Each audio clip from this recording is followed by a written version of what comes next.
In 1943, a woman walked into the heart of Nazi Germany carrying a lie.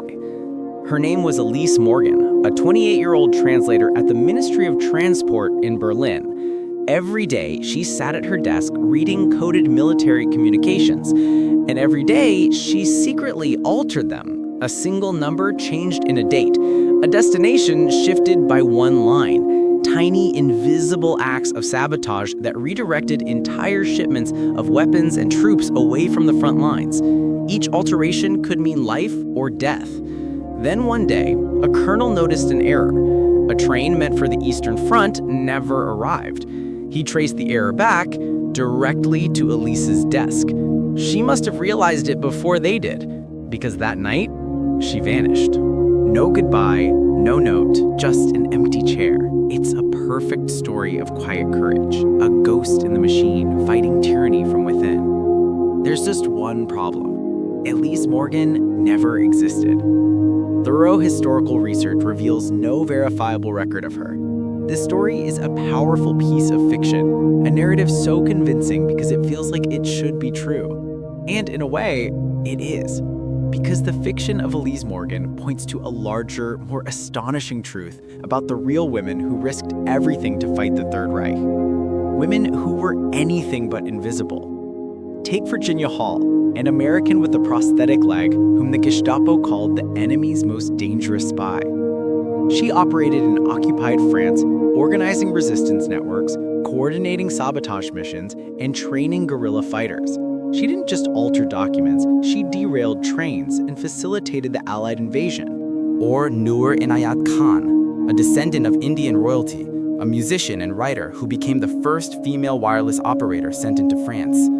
For months, she was the last vital link between the resistance in Paris and London, hunted relentlessly until her capture. There was Marie Madeleine Fourcade, who led the largest resistance network in France, commanding thousands of agents. And Elizabeth Friedman, an American cryptanalyst whose mind was the weapon, breaking Nazi spy toads in South America and dismantling their entire espionage network there. These women, and countless others, succeeded not by being fictional ghosts, but by weaponizing the very prejudices of the regime they fought. They used their roles as journalists, entertainers, couriers, and administrators, positions that allowed them to be consistently underestimated. They infiltrated operations by posing as collaborators, by performing for high-ranking officials, or simply by being the woman in the room no one paid attention to. Their methods were daring and direct. They broke codes, ran spy rings, and provided intelligence that shifted the course of major battles. So, while Elise Morgen may be a ghost, she's a ghost born from the collective spirit of these real women. The fictional story isn't a lie that hides the truth. It's a doorway to discovering a much deeper one. It's a key, unlocking a hidden history of the real women who didn't just alter messages, but who actively and courageously helped bring the Reich to its knees. For years, the Gestapo hunted a ghost, a female informant known only by her code name, the Dove. They imagined a vast network, a team of saboteurs, but the Dove was one woman, hiding in plain sight deep inside occupied France.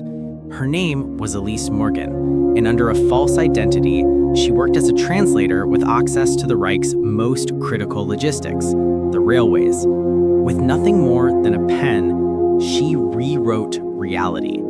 She fed the Allies a steady stream of fake railway data, altering shipment schedules and rerouting train lines. Entire German divisions, tanks, supplies were sent to the wrong fronts, chasing shadows. She orchestrated chaos on a continental scale, a master puppeteer, pulling the strings of the German war machine. But when the war finally ended and Elise tried to tell her story, a different kind of battle began. The very men who had benefited from her courage now called her a liar. The official record was clear. No woman could have executed such a complex and vital espionage operation. The prevailing belief was that women were supporters, not strategists. Her testimony, detailing the sabotage she had single-handedly engineered, was dismissed and buried in a file stamped unverified claims. Her name, Elise Morgen, simply disappeared from the records she had helped to write. Decades passed. History, as it so often does, moved on, cementing a version of the story that was simpler, more convenient. Then, in 1998, a historian named Clara Weiss was digging through a dusty Berlin archive. She stumbled upon an unmarked file, thin and forgotten. Inside, a collection of intercepted communications, all signed with a single codename, Die Taube, the dove. As Clara sifted through the brittle pages detailing false schedules and altered shipments, she noticed something in the corner of one document. A small, handwritten note. A signature. E. Morgen. Suddenly, it all clicked into place. Every document in that forgotten file was a perfect match for Elise's unverified claims. The misdirected troop movements, the supply chain disruptions, the phantom divisions, it was all there, in the Reich's own records. Elise hadn't lied. She had outsmarted one of the most feared regimes in history. And for her genius, she had been erased. The truth hadn't been buried because it was unbelievable, but because it was inconvenient. It challenged the narrative of who gets to be a hero.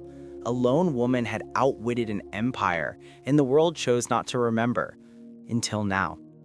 Elise Morgen died in 1971. She never saw her name cleared, never received the recognition she was owed. But a letter was found beside her bed, and in it she wrote, "History belongs to those who write it. I only tried to rewrite a little piece in the name of mercy." And perhaps that's the truest definition of courage. It's not about the medals or the monuments. It's not the absence of fear, but the quiet, solitary decision to act, especially when you know that no one will ever know you did.